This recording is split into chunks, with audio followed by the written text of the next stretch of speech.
कोपरी के चैत्र नवरात्र उत्सव में लगा पंढरपुर का मेला। श्री अम्बे मां के चरणों में सैकड़ों कीर्तनकार वारकरी हुए लीन। उप मुख्यमंत्री एकनाथ शिंदे की प्रेम की वजह से आलंदी से 350 से अधिक कीर्तनकार एवं वारकरी मंडली ठाणे पहुंची। धर्मवीर आनंद दिघे प्रतिष्ठान द्वारा उपस्थित सभी वारकरियों का आदर सत्कार किया गया, तो वहीं वारकरियों ने भी आनंद के इस कार्यक्रम में सहभागी होने का सम्मान देने का आभार प्रकट किया। शुक्रवार को छठवें दिन खास मौके पर परिवहन मंत्री प्रताप सरनाईक, शिवसेना के नेता राम रेपाले, हनुमान जगदाले, पूर्व महापौर मीनाक्षी शिंदे, पूर्व नगर सेवक एकनाथ भोईर, देवगढ़ के नगराध्यक्ष स्वाति प्रभु, ठाणे लोकसभा संपर्क प्रमुख मनोज शिंदे, आलंदी के वरिष्ठ कीर्तनकार पांडुरंग घुले महाराज व किशोर महाराज, अक्षय महाराज, संदीप महाराज, मनमोहन महाराज, महानुभाव आचार्य महाराज, आर्ट ऑफ लिविंग के प्रभाजन महातोले आदि ने देवी मां के दर्शन किए। वारकरी संप्रदाय के दिए योगदान का उल्लेख कर उप मुख्यमंत्री एकनाथ शिंदे ने सभी का आभार प्रकट किया। इस खास मौके पर रंगमंच पर प्रस्तुत किया गया मी डोलकर इस मराठी कोली गीत की सुमधुर महफिल में महिलाओं ने फेर धारित कार्यक्रम का आनंद लिया।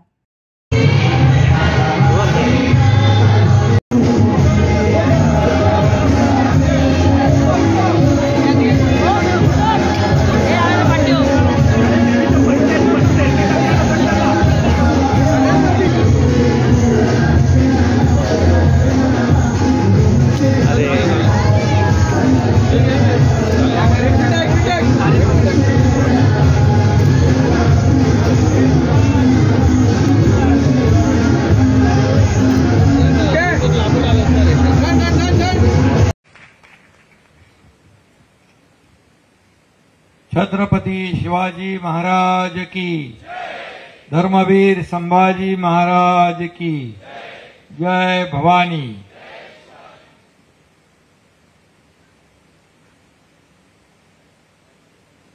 आज वारकरी संप्रदायातील 350 पेक्षा अधिक गुरुकुलचे प्रमुख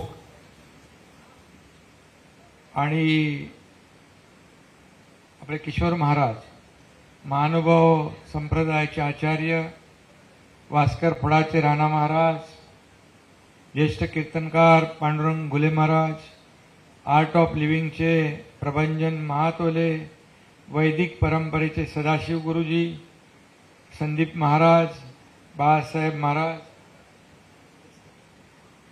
इतर सर्व हे सगळे कीर्तनकार माझे माझे जशा लाडक्या बहिणी म्हणतो तसे माझे लाडके वारकरी आणि लाडके कीर्तनकार।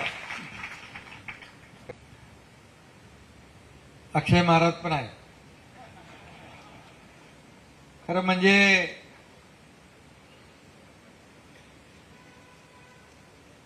सगळ्यांनाच मी सर्वप्रथम अंबे मातेचा उत्सव सुरू आहे, चैत्र नवरात्रोत्सवाच्या मनापासून शुभेच्छा देतो। सगळ्यांचं मनापासून अभिनंदन करतो, कारण आज कोपरीत आले वारकरी आणि आज आमची कोपरी झाली पंढरी असं म्हटलं तर वावगं ठरणार नाही। आणि ज्याच्या मागे वारकरी तो यशाची शिखर पार करी। त्यामुळे चिंता करायची काय बात नाही।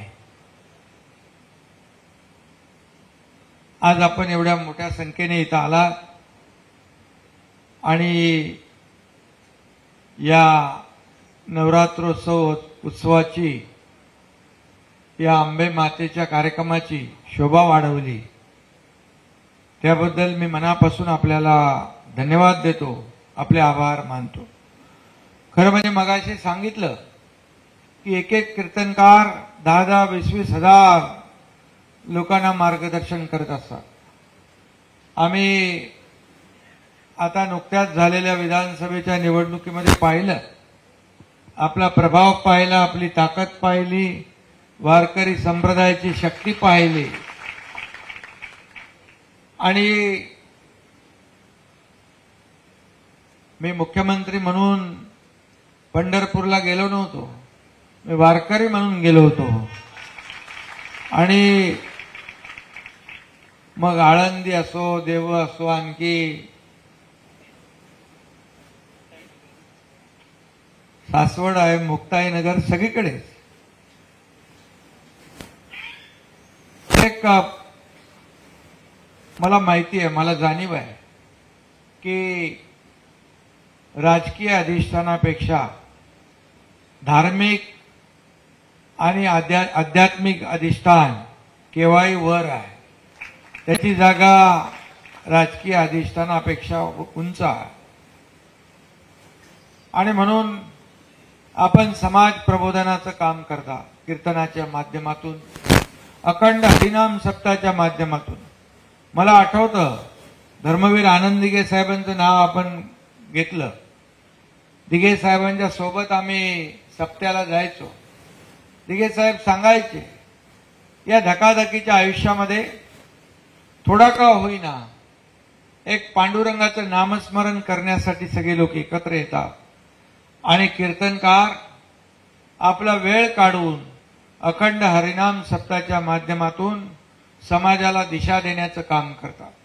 समाजाला सन्मार्ग दाखवण्याचं, चांगली दिशा देण्याचं काम ही वारकरी मंडळी करत असतात. आणि म्हणून वारकरी संप्रदायाचं स्थान या महाराष्ट्रामध्ये खूप मोठं आहे. आणि म्हणून खऱ्या अर्थाने आपल्या महायुती सरकारने गेले 2.5 वर्ष जे काम केलं त्याचे साक्षीदार आपण आहात. धडाधड जी.आर. काढले, निर्णय घेतले.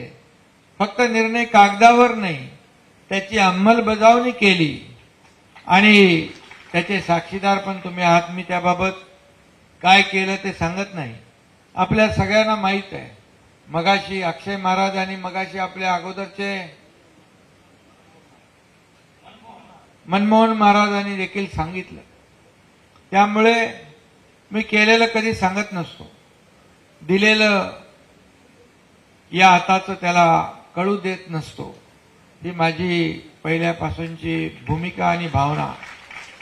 आणि म्हणून माझं कर्तव्य म्हणून मी काम केलं. आणि म्हणून आपण भरभरून आशीर्वाद दिले आणि पुन्हा एकदा महायुतीचं सरकार या राज्यात पुन्हा आलं. आणि सत्ता येते, सत्ता जाते, पुन्हा येते. पद येतात, पद जातात, पुन्हा पद येतात. परंतु खऱ्या अर्थाने बाळासाहेब सांगायचे, सगळं येतं जातं, पण नाव कधी जाता कामा नये. नाव गेलं की पुन्हा येत. आणि म्हणून पद वर खाली होत असतात, पण एकच मनाशी निश्चय आहे की या महाराष्ट्रातल्या जनतेची सेवा करणं. आणि म्हणूनच हा वारकरी संप्रदाय जो आहे, मग शेतकरी, कष्टकरी, वारकरी, धारकरी, लाडक्या बहिणी, लाडके भाऊ, सगळ्यांनी आशीर्वाद दिले. आणि पुन्हा एकदा या महाराष्ट्रात महायुतीचं सरकार आलं आणि पुन्हा त्याच वेगाने तीच आमची टीम या ठिकाणी काम करते. आणि म्हणूनच मी सांगणार नाही की मी काय केलं, आणि पण यापुढे देखील जे जे काय करायचं आहे ते करत राहणार. मी आपल्याला एवढंच सांगतो की तुम्ही या महाराष्ट्राची गरज आहात. हे खरं म्हणजे हे संतांची भूमी, वारकऱ्यांची भूमी आहे. आणि म्हणूनच पंढरपूरला सगळ्यात तीर्थक्षेत्र जी आहे, आपले छत्रपती शिवाजी महाराजांचे गडकोट किल्ले आहे, तीर्थक्षेत्र आहे. या सगळ्यांचा विकास झाला पाहिजे. ही तीर्थक्षेत्र स्वच्छ सुंदर झाली पाहिजे. आपल्या नद्या सगळ्या सुंदर स्वच्छ झाल्या पाहिजे. प्रदूषण मुक्त महाराष्ट्र झाला पाहिजे. यासाठी आपण फक्त सरकार म्हणून नाही, आपल्या सगळ्यांचं योगदान लागणार आहे. लाखो करोडो हात पुढे आले पाहिजे. आणि म्हणून ती ताकद या वारकरी संप्रदायामध्ये आहे, हे मला माहीत आहे. आणि म्हणून तुम्ही एकदा ठरवलं की ते बरोबर ठरवता आणि बरोबर करेक्ट कार्यक्रम करून टाकता. जसं 2022 साली मला हलक्यात घेतलं, टांगा पलटी करून टाकला आणि सर्वसामान्यांच्या मनातलं, तुमच्याही मनातलं सरकार स्थापन झालं, सण उत्सव परंपरा सुरू झाल्या, नाही तर सगळं बंद होतं ना अक्षय महाराज, सगळं सुरू झालं. गोविंदा, दहीहंडी, गणपती, नवरात्रोत्सव, दसरा, दिवाळी सगळं बंद होतं. कीर्तन, प्रवचन, मंदिर सगळं बंद होतं. पण आपण सगळं सुरू केलं आणि म्हणून तुमची खऱ्या अर्थाने एक पिढी घडवणारी ही वारकरी संप्रदाय, देश घडवणारा वारकरी संप्रदाय, आणि म्हणूनच आज समाजाला आपली गरज आहे. आणि म्हणून मी आपल्याला एवढंच सांगतो की काळजी करण्याची आवश्यकता नाही. आणि मी नेहमी सांगतो, वारकरी बांधवांनी कधी चिंता करायची नाही. आणि वारकऱ्यांवर कोण जर वार करत असेल तर एकनाथ तो वार झेलायला सगळ्यात पुढे असेल. आणि वारकरी आणि संतांच्या केसालाही धक्का लागणार नाही, मी यापूर्वीच सांगितलंय. त्यामुळे चिंता नसावी. हा महाराष्ट्र तुमचा आहे आणि म्हणून महाराष्ट्राला तुमची गरज आहे खऱ्या अर्थाने. आणि म्हणून खऱ्या अर्थाने मी जास्त काय बोलत नाही, उशीर झालाय. तुम्ही एवढ्या उशिरापर्यंत इकडे आलात, थांबलात, आणि आज आपण आपला अमूल्य वेळ, आपले सगळे कीर्तन, सप्ताह सगळ्यात बंद नाही का, राखीव एकनाथ शिंदेसाठी. तर मगाशी कोणीतरी सांगितलं, मुख्यमंत्री उपमुख्यमंत्री नाही, तर वारकरी म्हणून मी आज तुमच्या समोर उभा आहे. आणि म्हणून मी आपल्याला एवढंच सांगतो की माझं एकच स्वप्न आहे, सुखी झाला पाहिजे माझा कष्टकरी आणि भयमुक्त झाला पाहिजे माझा वारकरी. यासाठी जे काही करायचं तर हा तुमचा एकनाथ शिंदे केल्याशिवाय राहणार नाही, ही खात्री आपल्याला देतो. बाकी सगळं आपल्याला माहीत आहे.